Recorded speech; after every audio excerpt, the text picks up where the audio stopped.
Hello and welcome back to the channel. So इस video में हम बनाने वाले हैं कस्टम हुक को। ये जो कस्टम हुक है, ये एक बहुत ही फ्रीक्वेंटली आस्क्ड क्वेश्चन है। जब भी आप रिएक्ट का कोई भी इंटरव्यू दो, सो आपसे इस क्वेश्चन को पूछे जाने के चांसेस बहुत ज़्यादा है। तो मैंने ये सोचा कि इसका भी एक वीडियो बना दिया जाए। हालांकि ये एक प्रोजेक्ट का फॉर्म नहीं है, क्योंकि हम यहाँ पे प्रोजेक्ट की सीरीज को कंटिन्यू कर रहे हैं, but it's a crucial part for the interview itself. So before starting a video, I would request you guys to like the video and share this video with your friend. And guys, if you did not subscribe the channel, please subscribe the channel. So without further ado, let's get started. तो देखिए, मैंने यहाँ पर project को start किया है। यहाँ पर npx create react ऐप की हेल्प से मैंने यहाँ पर प्रोजेक्ट को इनिशियलाइज किया है, और यहाँ से सब unnecessary files and folders and unnecessary codes को मैंने रिमूव कर दिया है। अब हमें यहाँ पर देखना है कि कस्टम हुक बनाने का पैटर्न क्या होता है। तो देखिए, यदि आपने बहुत जगह पर यूज किया होगा यूज स्टेट, यूज हुक। सो यूज स्टेट का आप अगर पैटर्न देखें तो देखिए, यहाँ पर अगर मैं एक वैल्यू को सेट कर रहा हूँ, सेट वैल्यू यूज स्टेट के अंदर, और मैं यहाँ पर अभी यूज स्टेट को इनिशियलाइज कर रहा हूँ। देखिए, मैंने यहाँ पर यूज स्टेट को इनिशियलाइज किया 0 से। ठीक है, तो ये जो फंक्शन है यूज स्टेट वाला, इसने 0 से इनिशियलाइजेशन हो गया और इस वैल्यू के अंदर इसका इनिशियलाइजेशन आ गया है। तो इसके अंदर बेसिकली दो चीजें होती है, एक वैल्यू होती है और एक सेटर फंक्शन होता है। सो हमें यहाँ से एक क्लू मिल रहा है कि हमें भी इसी तरीके से एक यूज लोकल स्टोरेज के लिए हुक बनाना है, क्योंकि लोकल स्टोरेज एक ऐसी चीज है जो थ्रू आउट द प्रोजेक्ट कहीं ना कहीं आप यूआई का प्रोजेक्ट बनाते हो तो लोकल स्टोरेज यूज होता है। तो कंपनीज बेसिकली प्रेफर करती है कि आप इसका एक जेनरिक फंक्शन बना दे या एक हुक बना दे और इसे सब लोग यूज करें। इसमें भी हमें यूज, अभी हम यहाँ पर यूज लोकल स्टोरेज, एक लोकल स्टोरेज के लिए एक हुक बना रहे हैं जो कि जेनरिक फंक्शन हो जाएगा। यहाँ पर हम सीखने वाले हैं कि आपको हुक किस तरीके से बनाना है। कन्वेंशन ये है हुक का कि ये स्टार्ट होता है यूज से, तो हमें इसी कन्वेंशन को फॉलो करना है। अभी मैं इसको यहाँ से रिमूव करूंगा और इसको भी यहाँ से मैं रिमूव कर दूंगा। सबसे पहले मैं यहाँ पर जाऊंगा और एक फाइल बनाएंगे use local storage dot JS, और इसे मैं मिनिमाइज कर दूंगा। देन यहाँ पर मैं लिखूंगा यूज लोकल स्टोरेज, और आपने यहाँ पर मैंने जैसा बताया था कि सेट जो यूज स्टेट होता है उसकी इनिशियल वैल्यू होती है। लोकल स्टोरेज की इनिशियल वैल्यू क्या हो सकती है? देखिए, लोकल स्टोरेज के अंदर अगर मैं यहाँ पर local storage dot set item में करता हूँ, तो ये बेसिकली 2 पैरामीटर को एक्सेप्ट कर रहा है। पहला तो है वैल्यू, सपोज मैंने यहाँ पर ऐड किया नेम, एंड इसके यहाँ पर ऐड किया एबीसी, तो ये हो गई, जो नेम हो गया वो की हो गई, एंड एबीसी जो हो गई मेरी वैल्यू हो गई। देखिए, ये सेम अब लोकल स्टोरेज में अगर मैं देखूँ तो यहाँ की नेम एंड एबीसी यहाँ पर स्टोर हो चुका है। हमें यहाँ पर एक क्लू मिल रहा है कि हम इसकी डिफॉल्ट वैल्यू क्या ले सकते हैं। डिफॉल्ट वैल्यू यहाँ पर की हो सकती है एंड डिफॉल्ट वैल्यू हो सकती है की। तो यहाँ से हमें एक चीज हमने सॉल्व किया। अब हमें यहाँ पर जब भी ये फंक्शन कोई यूजर कॉल करे, यूज लोकल स्टोरेज या हुक को कॉल करे, तो जिस तरीके से यूज स्टेट का कन्वेंशन होता है कि ये दो चीजें रिटर्न करता है, एक तो वैल्यू को रिटर्न करता है यूज स्टेट, एंड दूसरा है सेटर फंक्शन को रिटर्न करता है। तो इन द सेम वे हमें भी यहाँ पर यूज लोकल स्टोरेज में भी दो चीजें रिटर्न करवाना है। तो यहाँ पर मैं लिखता हूँ लोकल स्टोरेज वैल्यू, एंड इसका सेटर हो जाएगा set local storage value, and इसको मैं इनिशियलाइज करूंगा यूज स्टेट से, एंड इसके अंदर कॉल बैक फंक्शन दूंगा। अभी ये जो है मेरा ये वेरिएबल, इसका एक वेरिएबल रिटर्न कर रहे हैं यहाँ से हम, और यहाँ पर जो सेटर फंक्शन होगा उस सेटर फंक्शन को हम यहाँ पर सेट लोकल स्टोरेज एक फंक्शन डिफाइन करेंगे कॉन्स्ट, जो कि यूजर वहां से कॉल करेगा तो ये फंक्शन कॉल होगा सेट लोकल स्टोरेज, और ये लेगा वैल्यू, और यहाँ पर हम आ जाएंगे और इस फंक्शन को मैं यहाँ पर ऐड कर दूंगा कि जब भी यूजर इस यूज लोकल स्टोरेज जो हुक है इसको कॉल करे, उसके रिटर्न में हम एरे के फॉर्मेट में ये रिटर्न कर रहे हैं कि पहला जो पैरामीटर उसके अंदर वैल्यू रहेंगे करंट वैल्यू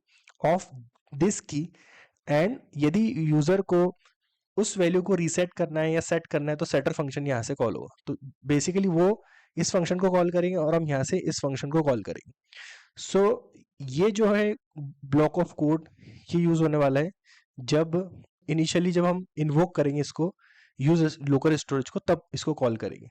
सो यहाँ पर हम लॉजिक क्या लिख सकते हैं, ट्राई कैच ब्लॉक में लिखना है क्योंकि हम रीड करते वक्त कोई एरर हो सकती है। सो एरर होगी यहाँ पर। देन यहाँ पर चेक करेंगे हम const val equal to local storage dot get item. जो भी की आ रही है, यदि हमको आइटम मिला है, मतलब की के अंदर यदि हमारी जो की हमने पास किया है उस की के रिस्पेक्ट में कोई वैल्यू मिल रही है हमें, तो चेक करेंगे। यदि वैल्यू है तो रिटर्न करवा देंगे, रिटर्न जेसन डॉट पार्स, क्योंकि ये वैल्यू जब हम स्टोर करते हैं तो इसे स्ट्रिंगिफाई करके स्टोर करते हैं।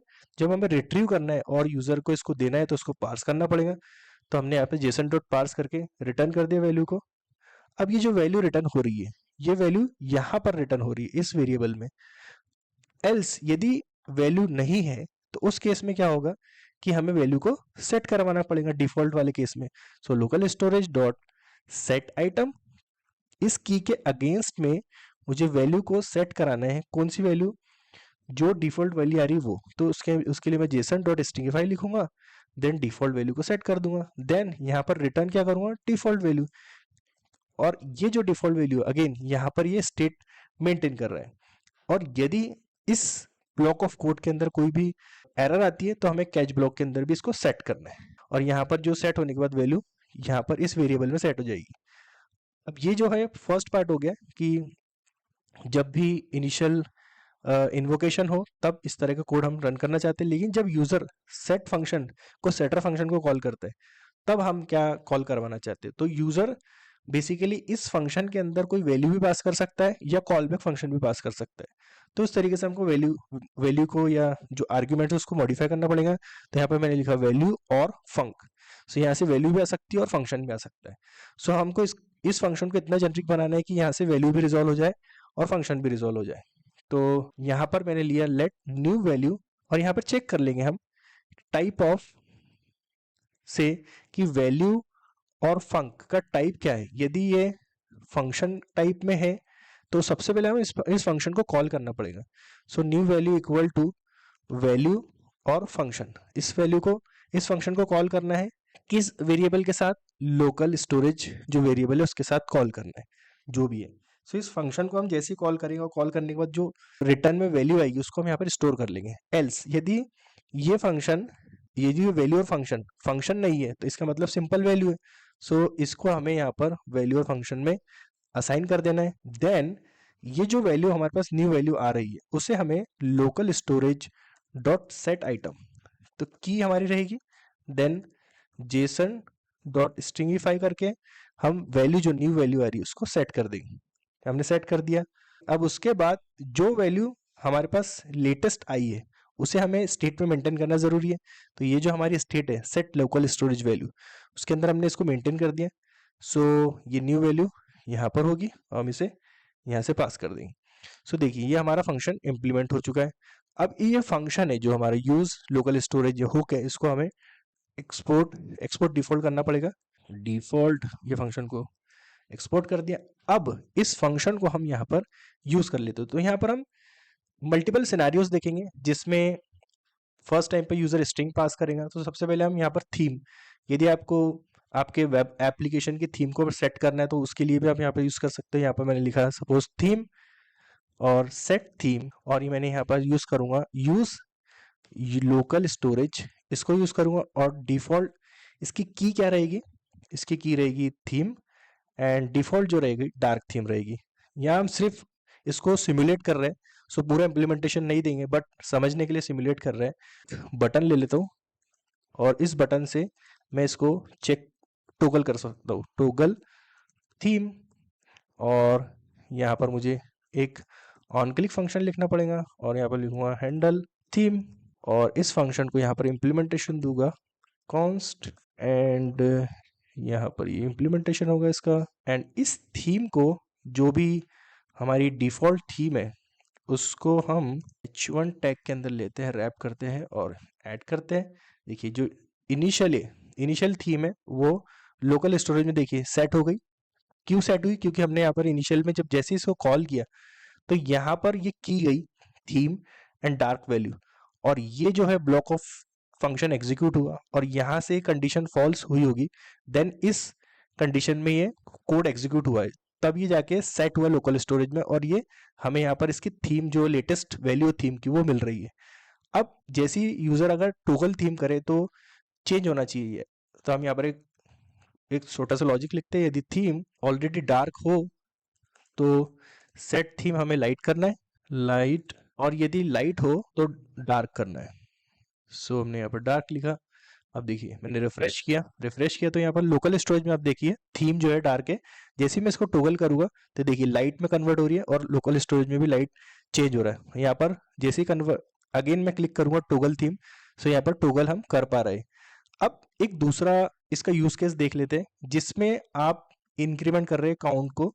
सो यहाँ पर मैंने लिखा काउंट, सेट काउंट, और उसको स्टोर भी कर रहे हैं, सेट लोकल स्टोरेज। तो यहाँ पर मैं काउंट लिखूंगा इसकी की, एंड इनिशियल जो है वैल्यू इसकी रहेंगी 0। अब यहाँ पर h1 टैग लेंगे हम, फिर से h1, देन काउंट लिखेंगे, देन इंक्रीमेंट काउंट, सो बटन लेंगे, देन ये काउंटर बटन रहेगा, एंड इसका ऑन क्लिक फंक्शन पे कॉल करेंगे।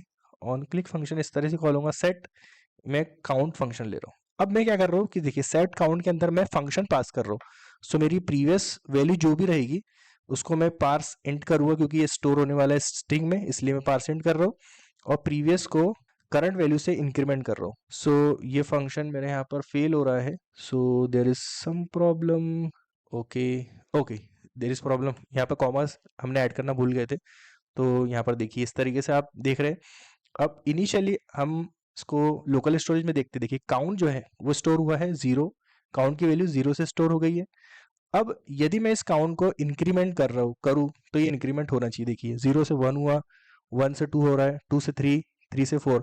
ये जो कंडीशन हमने यहाँ पर लिखा, यहाँ पर लिखे थे कि ये देखिए ये फंक्शन के अंदर हम फंक्शन पास कर रहे हैं, सो यहाँ पर ये कंडीशन इसलिए लिखे थे, यहाँ पर आप देख रहे होंगे। सो वैल्यू और फंक, सो अभी वैल्यू और फंक इसका जो टाइप है वो फंक्शन है, तो सबसे पहले हम फंक्शन को कॉल कर रहे हैं, उस कॉल करने के बाद इसकी वैल्यू ले रहे हैं, उसको सेट कर रहे हैं, सेट करने के बाद जो स्टेट मेंटेन कर रहे हैं हम यूज स्टेट के थ्रू उसमें स्टेट को मेंटेन कर रहे हैं। सो इस तरीके से आप यहाँ पर फंक्शन को भी पास कर सकते हैं, वैल्यू को भी पास कर सकते हैं।